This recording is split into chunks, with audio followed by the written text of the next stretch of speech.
Pengertian abstrak. Abstrak merupakan ringkasan isi dari sebuah karya tulis ilmiah yang ditujukan guna membantu seorang pembaca agar mudah dan cepat untuk melihat tujuan dari penulisannya.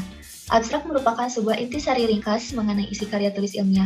Biasanya abstrak ini terdapat di skripsi, tesis, disertasi, atau laporan jurnal hasil penelitian. Abstrak ini merupakan salah satu hal yang menonjol pada sebuah karya tulisan ilmiah. Biasanya penyajiannya diletakkan pada bagian pertama sebuah karya tulis. Dalam abstrak terdapat bagian-bagian. Yang pertama adalah latar belakang, yang kedua metode atau pendekatan masalah, yang ketiga hasil penelitian, dan yang keempat adalah kesimpulan. Latar belakang. Dengan adanya latar belakang, peneliti akan mencari solusi untuk menyelesaikan permasalahan yang menjadi latar belakang penelitian yang dilakukan. Di dalam latar belakang ini biasanya dijabarkan apa saja yang menjadi permasalahan yang melatar belakangi penelitian ini. Metode atau pendekatan masalah. Menjabarkan secara ringkas dan padat jenis metode apa yang digunakan oleh peneliti dalam melakukan penelitiannya. Hasil penelitian. Menjabarkan hasil penelitian yang dilakukan menjadi kaidah yang harus dijabarkan terkait dengan penelitian yang dilakukan. Di sini dijabarkan apa saja hasil-hasil yang ditemui oleh peneliti dalam melakukan penelitiannya. Kesimpulan. Kesimpulan menjadi penutup di dalam kaidah cara membuat abstrak.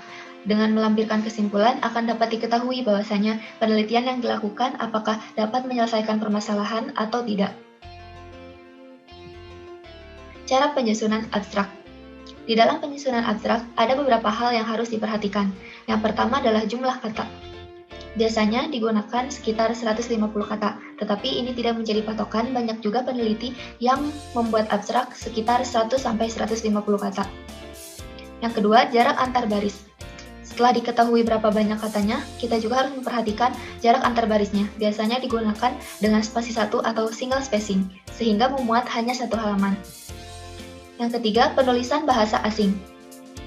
Penggunaan bahasa asing dalam abstrak yang dibuat biasanya dicetak miring. Selain penulisan bahasa asing, bahasa ilmiah juga biasanya dicetak miring. Yang keempat, jumlah paragraf. Dalam abstrak terdiri dari 3 paragraf. Paragraf pertama biasanya menjelaskan mengenai judul penelitian, rumusan masalah, latar belakang, dan tujuan penelitian. Paragraf kedua menjelaskan mengenai metode penelitian, teknik analisa data, dan landasan teori. Paragraf ketiga menjelaskan mengenai hasil atau kesimpulan yang diperoleh dari penelitian yang dilakukan. Yang kelima adalah bahasa. Dalam penulisan abstrak biasanya digunakan bahasa induk dan bahasa global, di mana bahasa induk merupakan bahasa yang digunakan oleh peneliti atau di mana penelitian itu dilakukan, dan bahasa global, yaitu bahasa Inggris. Yang keenam adalah kata kunci. Di dalam abstrak terdapat kata kunci sekitar 3-5 kata yang dipisahkan oleh tanda koma, biasanya letaknya di paling bawah bagian teks abstrak. Yang ketujuh, penulisan. Penulisan abstrak harus ditulis secara singkat, padat, dan jelas. Contoh abstrak. Ini adalah contoh abstrak dengan judul Kajian Spasial Temporal Perkembangan Mangrove Center Tuban dalam memproduksi ruang untuk ekowisata berbasis masyarakat di Kecamatan Jenu, Kabupaten Tuban tahun 2010 sampai 2017. Di sini sudah dijelaskan mengenai judul, kemudian tujuan penelitiannya, poin 1, poin 2, kemudian metode apa yang dilakukan oleh peneliti, kemudian teknik analisa data yang dilakukan oleh peneliti, juga hasil penelitian. Dan yang paling bawah ini terdapat kata kunci. Di dalam abstrak ini terdapat 4 kata kunci.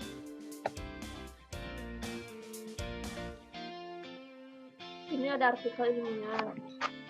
Kenapa pengertian artikel ilmiah? Artikel ilmiah merupakan tulisan ilmiah, dapat berbentuk artikel ulasan maupun artikel penelitian dari laporan hasil penelitian yang ditulis kembali oleh para penulisnya untuk dipublikasikan dalam jurnal bereputasi.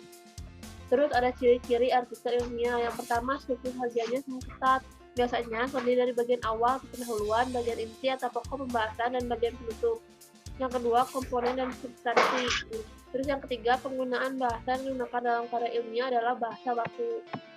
Terus ada sistematika artikel ilmiah, ada judul, abstrak atau ringkasan, pendahuluan, metode, hasil penelitian, diskusi, kesimpulan dan saran, ucapan terima kasih, dan daftar pustaka.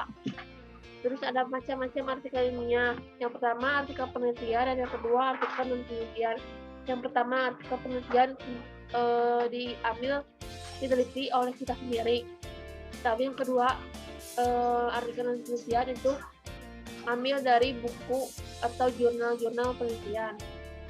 Terus ada pelatihan membuat artikel. Yang pertama ada artikel ilmiah penelitian, ada judul, substansi, abstrak, pendahuluan, metode, hasil, pembahasan, simpulan, dan saran, daftar pusaka, lampiran jika ada.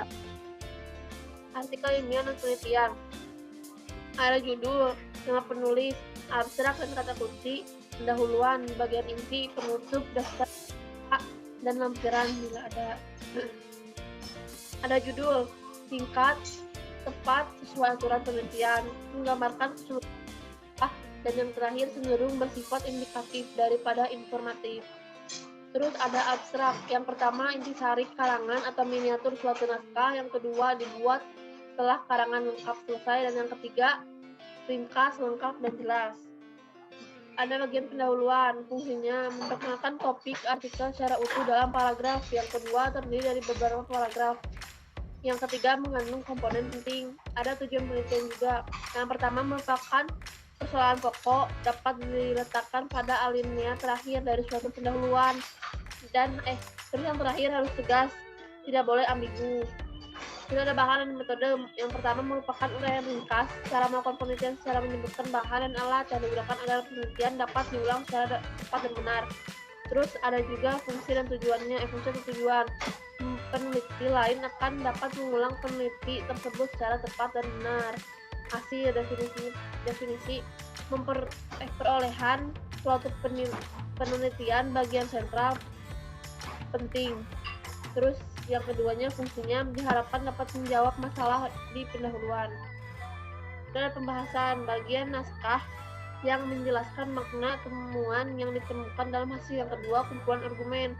Ada simpulan. Yang pertama turunan logis dan tahlil dari temuan. Yang kedua merupakan jawaban permasalahan penelitian. Yang ketiga dibuat berdasarkan fakta. Itu ada saran, mengatasi atau membantu menyelesaikan masalah berkaitan dengan hal-hal yang dibahas. Itu ada yang ketiga logis dan tidak mustahil. Yang terakhir ada ucapan terima kasih ditunjukkan kepada pembimbing, teknisi, pakar, penyandang dana, jawat yang membantu. Jurnal. Pengertian jurnal secara umum. Jurnal atau buku harian adalah formulir khusus yang digunakan dalam mencatat setiap aktivitas transaksi secara kronologis, sesuai urutan tanggal ke dalam jumlah yang harus didebet dan dikredit. Pengertian jurnal menurut para ahli yaitu terbitan berkala yang berbentuk komplit berisi bahan yang sangat diminati orang saat diterbitkan. Fungsi jurnal, terdapat beberapa fungsi, yaitu fungsi historis. Setiap bukti transaksi dilakukan secara kronologis urut sesuai dengan tanggal. Fungsi mencatat semua transaksi dalam jurnal. Fungsi analis, fungsi instruktif. Catatan yang terdapat pada jurnal adalah perintah untuk melakukan penerbitan. Fungsi informatif memberikan informasi atau penjelasan mengenai transaksi yang terjadi. Karakteristik jurnal ada beberapa. Membahas lingkup tertentu atau subjek objek tertentu, terdapat dewan atau editorial dan kadang-kadang dewan penasehat, riset asli, publikasi di media cetak dan format elektronik atau keduanya. Penulis berasal dari komunitas akademik, penelitian, dan kadang-kadang profesional seperti dokter, ilmuwan, penelitian, dosen. Pembacanya juga biasanya dari pihak yang sama. Artikel biasanya rinci, konten bersifat ilmiah. Syarat-syarat jurnal ada beberapa. Memiliki ISSN atau International Standard Serial Number, memiliki mitra minimal berjumlah 4 orang, diterbitkan secara periodik dengan frekuensi minimal 2 kali dalam 1 tahun, memuat paling sedikit 5 artikel utama di setiap penerbitan. Jenis-jenis jurnal ada beberapa, yaitu jurnal nasional, yang kedua jurnal nasional terakreditasi, yang ketiga jurnal internasional, yang keempat jurnal internasional bereputasi.